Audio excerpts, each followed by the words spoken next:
Zanimanja za stavbo je bilo precej, pravi podžupan Boštjan Grobler, a dražitelj je bil zgolj eden in pristal je na izklicno ceno 410.000 evrov.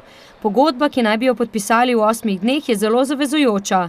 Naložbenik, dobro stoječe gradbeno in nepremičninsko podjetje iz Litije s 120 zaposlenimi, bo moral namreč izpolniti ključne pogoje. In prvi je ta, da zruši objekt v roku 90 dni.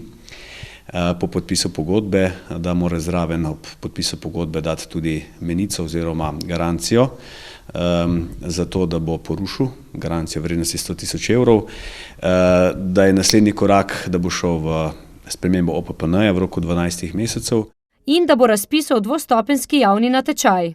Vsak investitor, ki bo na tako strateški lokaciji, kot je Novi trg 6 gradil, je seveda občina zelo zainteresirana, da je to projekt, ki je prvič čim prej, drugič pa, da je to nek reprezentančen objekt, na katerega bo lahko Novo mesto ponosno. Občina bo naložbeniku pomagala pri čim prejšnji rušitvi in pripravi novega občinskega podrobnega prostorskega načrta, ki ga bo na koncu potrdil občinski svet.